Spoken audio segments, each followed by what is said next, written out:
আফগানিস্তানকে বলি দিয়ে ইরান ও পাকিস্তানকে ধ্বংসের ষড়যন্ত্র ইসরায়েলের, বন্ধু ভারতকে কেন কিভাবে ব্যবহার করছে তেল আবিব। যুদ্ধবিরতি শেষ ঘোষণা ট্রাম্পের, ইরানের ৮০ স্থাপনায় হামলা, জবাবে ৮৫ মার্কিন স্থাপনায় আঘাত তেহরানের। আবারও কি শুরু যুদ্ধ? তুরস্ককে F-35 যুদ্ধবিমান দেবে আমেরিকা, চরম ক্ষুব্ধ নেতানিয়াহু। ফাটল ধরল কি মার্কিন ইসরায়েল বন্ধুত্বে? আবারও তুমুল পাল্টাপাল্টি সংঘর্ষে জড়িয়ে পড়ল ইরান ও আমেরিকা। যুদ্ধবিরতি ভঙ্গ করে ইরানের ৮০টি স্থাপনায় হামলা চালিয়েছে মার্কিন বাহিনী। পাল্টা জবাবে কুয়েত ও বাহরাইন সহ মধ্যপ্রাচ্যে থাকা অন্তত ৮৫টি মার্কিন লক্ষ্যবস্তুতে আঘাত এনেছে তেহরান। ধ্বংস করেছে $৩.৫ কোটি দামের মার্কিন ড্রোন। আর এরপরে ইরানের নেতাদের জঘন্য, অসুস্থ মানুষ ও নৃশংস সহিংস প্রকৃতির লোক উল্লেখ করে যুদ্ধবিরতি শেষের ঘোষণা দেন মার্কিন প্রেসিডেন্ট ডোনাল্ড ট্রাম্প। আবারও কি বড় যুদ্ধ ছড়িয়ে পড়বে? তবে এবার কি হবে ট্রাম্পের পরিণতি? ইরান কি আগের চেয়েও ভয়ঙ্কর জবাব দেবে? সঞ্জিদা ইসলাম তন্নের ডেস্ক রিপোর্টে বিস্তারিত। আবারও যুদ্ধ, আবারও ইরানকে ধোঁকা দিয়ে যুদ্ধবিরতি ভেঙে দেশটিতে মুহুর্মুহু হামলা চালিয়ে যাচ্ছে আমেরিকান বাহিনী। রেহাই পায়নি বিশ্বের অন্যতম গুরুত্বপূর্ণ জলপথ হরমুজ প্রণালীও। জলপথটিতে ইরানের বিপ্লবী বাহিনী IRGC-র ৬০টিরও বেশি ছোট নৌকার পাশাপাশি ইরানের বিমান প্রতিরক্ষা ব্যবস্থা, উপকূলীয় রাডার সাইট, ক্ষেপণাস্ত্র কেন্দ্র সহ মোট ৮০টি স্থাপনায় হামলা চালিয়েছে আমেরিকা। পাল্টা জবাব দিতে এবারও দেরি করেনি ইরান। মধ্যপ্রাচ্যের অন্তত ৮৫টি মার্কিন লক্ষ্যবস্তু আঘাত এনেছে তারা। এরই মধ্যে যুদ্ধবিরতি শেষের ঘোষণাও দিয়েছেন মার্কিন প্রেসিডেন্ট। ফলে প্রশ্ন উঠছে, যুদ্ধবিরতি আলোচনার মাঝে হঠাৎ করে একতরফাভাবে কেন তার শেষের ঘোষণা দিল আমেরিকা? আয়াতুল্লাহ আলী খামেনির জানাজার সময়ে ইরানে কোনো হামলা হবে না, আমেরিকার সেই প্রতিশ্রুতি কি তাহলে মিথ্যা? এমনকি খামেনির জানাজা ও দাফন শেষ হওয়ার পরই নতুন করে ইরান ও আমেরিকার আলোচনায় বসার কথা ছিল। তারই বা কি হবে? কেন প্রতিশ্রুতি রাখেনি মার্কিনিরা? কেন এই বিশ্বাসঘাতকতা? নতুন করে এই যুদ্ধের শুরু মঙ্গলবার। হরমুজ প্রণালীতে সৌদি আরব ও কাতারের ৩টি ট্যাঙ্কার জাহাজে হামলার অভিযোগ তুলে ইরানের ওপর বিধ্বংসী হামলা শুরু করে মার্কিন বাহিনী। মার্কিন সেন্ট্রাল কমান্ড সেন্টকম জানিয়েছে, যুদ্ধবিরতি লঙ্ঘন ও হরমুজ প্রণালীতে নৌ চলাচলের স্বাধীনতায় বাধা দেয়ায় ইরানের বন্দর আব্বাস, সিরিক ও কেশম দ্বীপে হামলা চালানো হয়েছে। অন্তত ৮০টি লক্ষ্যবস্তুতে হামলার দায়ও স্বীকার করেছে সেন্টকম। হামলার আগেই গেল মাসে সমঝোতা স্মারক সইয়ের পর ইরানের ওপর থেকে তেল বিক্রির যে নিষেধাজ্ঞা সাময়িক সময়ের জন্য তুলে নেওয়া হয়েছিল, সেই নিষেধাজ্ঞাও পুনর্বহাল করেছে মার্কিন ট্রেজারি ডিপার্টমেন্ট।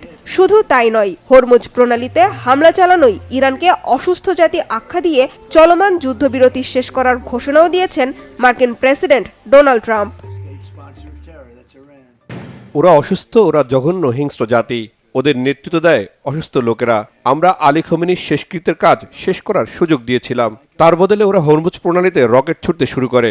তাই আমরা ওদের উপর খুব কড়া আঘাত এনেছি, খুবই কড়া। আমি মনে করি সব শেষ। আমি ওদের সাথে আর কোনো সম্পর্ক রাখতে চাই না।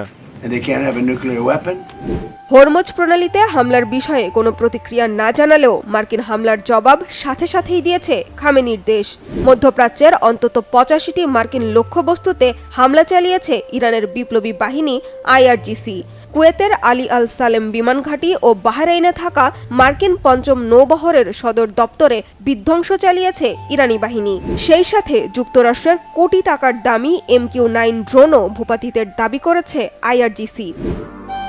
ইরানের ওপর উস্কানিমূলক হামলা চালিয়ে ও তেল বিক্রির ওপর নতুন করে নিষেধাজ্ঞা দিয়ে যুক্তরাষ্ট্র গেল মাসে সই করা সমঝোতা স্মারকের ১, ২ ও ১০ নম্বর শর্ত লঙ্ঘন করেছে অভিযোগ করে নিন্দা জানিয়েছে ইরানের পররাষ্ট্র মন্ত্রণালয়। সমঝোতা চুক্তি লঙ্ঘনের আরও কঠোর জবাব দেওয়ার হুঁশিয়ারিও দিয়েছে তেহরান। আর ইরান আমেরিকা নতুন করে পাল্টাপাল্টি হামলায় জড়ানোর পরও হরমুজ প্রণালীতে স্বাভাবিক রয়েছে জাহাজ চলাচল। তবে নতুন করে মার্কিন হামলার পর এবার হরমুজ প্রণালী বন্ধ করে দেওয়ার দাবি জানিয়েছে সাধারণ ইরানিরা।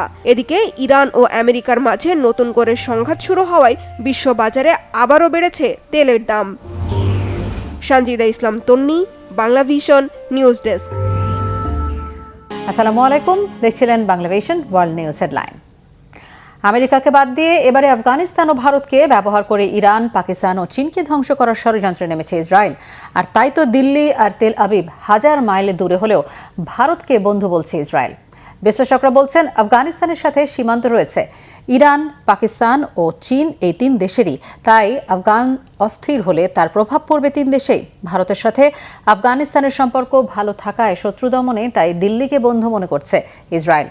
উদ্দেশ্য, দিল্লিকে দিয়ে আফগানকে বলি করে ইরান, পাকিস্তান ও চীন ধ্বংস করবে ইসরায়েল।